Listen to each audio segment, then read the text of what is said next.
Who doesn't love a cup of hot chocolate with marshmallows on top?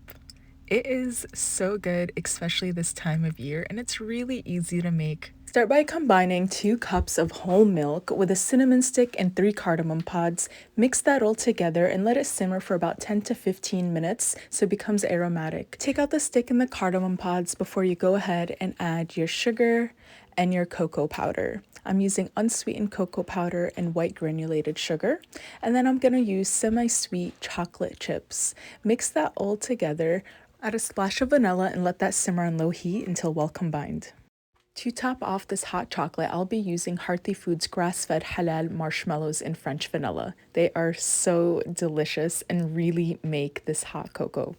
Pour that silky smooth hot chocolate right into your favorite mug and top it off with these halal marshmallows. Some of them are going to melt and add a really gooey, delicious factor to this. Then I like to add a little cinnamon stick for a decorative touch. And now all that's left to do is enjoy.